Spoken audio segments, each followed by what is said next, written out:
Thank you, Mr. President. Thank you, Majority Leader. Mr. President, esteemed colleagues, it has been 21 days since we sponsored the proposed national budget for 2026. Over the course of 11 days and almost 90 hours of discussions and debate, we stand here today to open the period of amendments. Every budget cycle is demanding. The long hours and passionate discussions are part of a process that is meant to detect gaps, shore up weaknesses, and correct any inconsistencies in a document that carries real stakes in the lives of our people. Every peso we steward is a promise that government will deliver, that we will do what they will say, we will do what we say, and hold ourselves accountable, and that those who serve us will follow through. Mr. President, I move for the adoption of the amendments contained in Committee Report number 18 and that the same be used as reference for individual amendments. For everyone's information, Committee Report number 18 has been uploaded to the Senate Budget Transparency Portal. Further, consistent with the commitment of the Senate for a transparent budget process that aims to restore the people's trust in Congress and the government, all proposed individual amendments shall be read on the floor and submitted for the body's consideration. With the consent of the body, the Senate officers will introduce their individual amendments, after which other members will present their proposed individual amendments specifying the agency, the program, activity, project, or PAP, and the amount. I so move, Mr. President. Mr. President, before that, parliamentary inquiry, Mr. President. Senator Alan Peter Cayetano, the Minority Leader, is recognized. Thank you, Mr. President. Mr. President, may I just ask our dear chairman, ang ating masipag na chairman, some clarification. So yung committee report that you submitted after the committee briefings, yan ang basis natin today. Correct. Okay. Po. And we started, I think, tama ba 11 days tayo nag-interpellation? Tama po. Okay. So are you saying walang amendments after the 11-day interpellation? Meron din po. Meron pong mga amendments din po. No, because I'm a member of the committee, I don't remember a meeting where we discussed the amendments to the committee report. Meron din pong mga amendments na ipropose. Yes. Di ba last day po tayo nag-interpellation Friday? Friday. Oh, after that, hindi nag-meeting ang committee eh. Hindi po. So, sino nag-decide sa amendments? Today po, ang ipropose ay mga individual amendments. So, yung committee amendments was naka-subsume na po dun sa committee report, Mr. President. So, again, just that we passed. No, so that I didn't clarify that. The committee submitted a committee report that you sponsored. Yes. Okay. From that time to today, may amendments ba ang committee? Wala. Wala na po kasi ang committee amendments nasa committee report na po. No. So lahat ngayon is individual amendments. You're talking about the committee report that you filed and you sponsored. Yes. Okay. So what I'm saying is that useless pala yung 11 days natin. Kasi kaya nga tayo nag-interpellate nun. And kaya natin sinasabi sa mga vice chairman na to consider kasi nga ipapasok sa committee amendments yon. So are we saying that exactly etong binigay nyo na summary plus the soft copy? I understand the soft copy kasi kung titingnan mo yung mga libro ang kakapal nun. And of course, I congratulate you for that innovation and I heard you got a lot of students, di ba, nag-AI and hinimay nyo yung budget. But I'm saying is that kaya tayo nag-interpellation para nga yung committee ma-present sa buong 24 and based sa interpellation, pagtingin ng committee tama, magko-committee amendments. Sir, if you're saying no committee amendments, does that mean that none of our interpellation hit the spot? Actually, ang committee amendments po came in the form of the committee report. No. Yun po yung aming sinamit. No, the committee report was your amendments to the GAB. Yes, tama ho. Yes. So what we're talking about here today, the committee amendments, is the amendments to the committee report.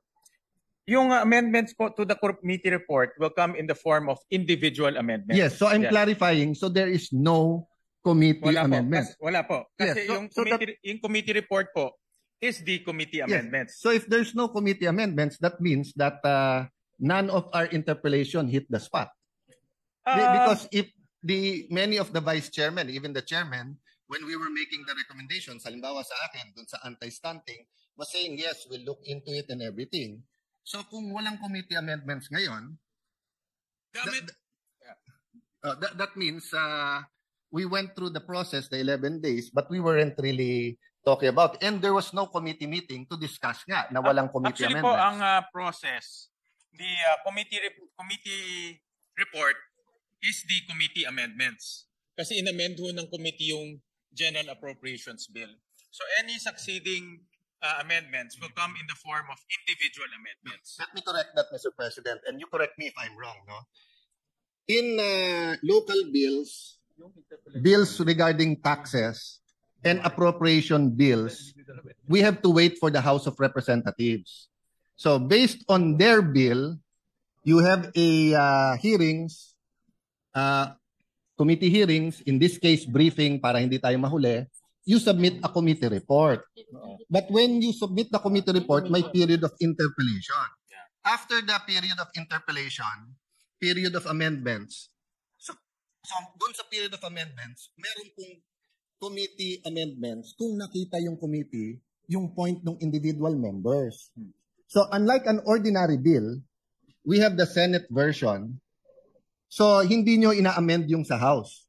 Kasi Senate version kaagad eh. So yes, you're correct that this summary here amended the House version, the GAB.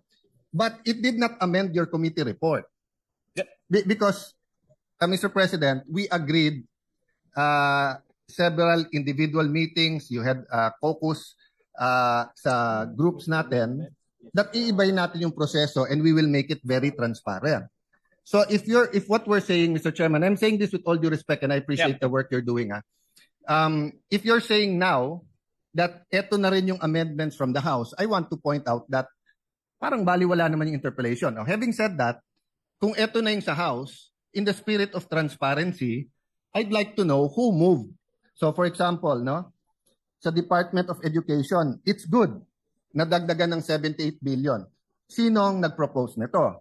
But for example, sa state universities, 9B lang. E punong-puno. At saka yung iba per unit napakababa. So hindi maka-keep up yung state universities. If you look at DNR, nabawasan ang budget ng DNR. That's part of why binabaha tayo. It's not only flood control. It's also because of violations to not only rules and regulations of DNR, but because of going against nature. If you look at DPWH, from 880, naging 624 sa House, binawasan pa natin ng 50. When all the economists are telling us that yung fastest at best sa ating ekonomiya ay infrastructure. If you look at DSWD, I admire you na kahit ito'y departamento ng kapatid mo, 31B ang nawala. But I think isa sa pinakakailangan natin ngayon yung DSWD. So I can go on and on, Mr. President. But if we're going to say full transparency at eto na yung committee work, wouldn't it be fair that malaman natin? Kasi like ako, ni isa dito, wala akong amendment. Ni isa dito. But I'm a member of all the committees and subcommittee. But no one ever, I was invited to all the briefings, but I was never invited to make the amendments here. So I was thinking, may committee amendments ngayon, and then we can discuss it and vote on it. Diba? Actually, ang nangyari pong process ay because this is a revenue measure, so it emanated from the lower house. At nagkaroon ho tayo ng mga budget briefings, and then nagpadala ho tayo ng notice to everyone in writing that a technical working group will be formed. And may mga senators na nagpadala ng mga amendments sila. Yung mga staff rin ng mga senators were also there para mag-share nung kanilang mga inputs kung gusto nilang mag-amend. And then at the same time, the vice chairman also submitted their committee reports, yung subcommittee reports. So all of those kinonsolidate ho natin during the technical working group. So that became the committee amendments through a committee report. Since this is a revenue measure, all amendments by the committee will come in the form of the committee report. So the succeeding, ito pong ginawa natin naman sa plenary, kung meron pang mga iba pang amendments, it will come in the form of individual amendments. Let me clarify, Mr. President. It's an appropriation bill.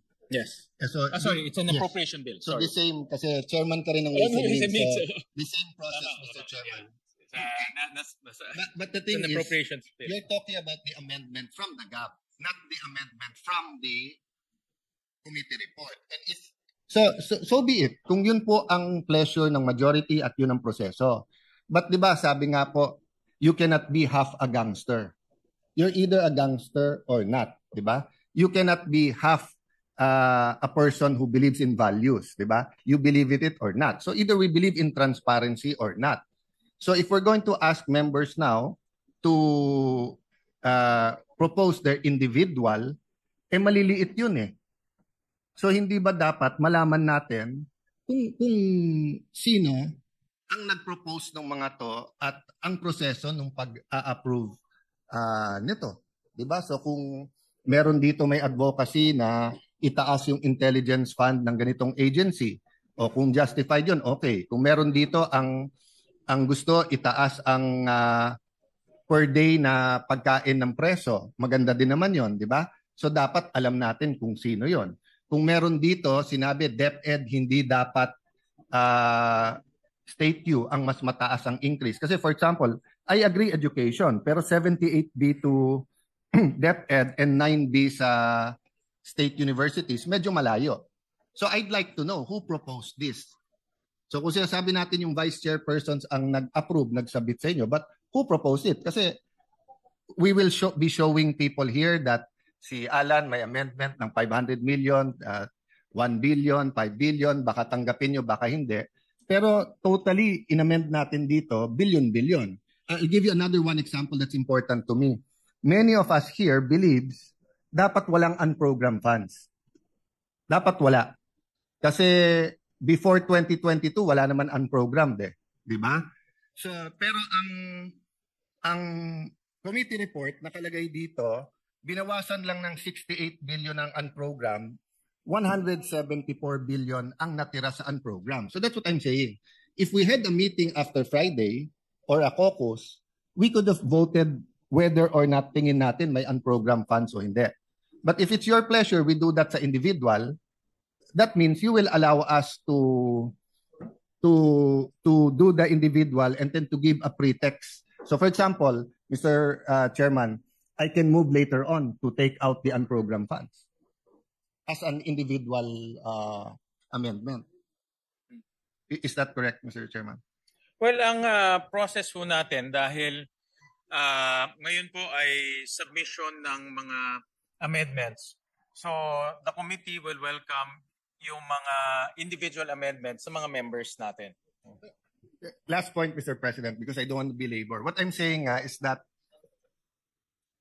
it's an extraordinary budget with extraordinary problems. So dapat extraordinary din yung solution.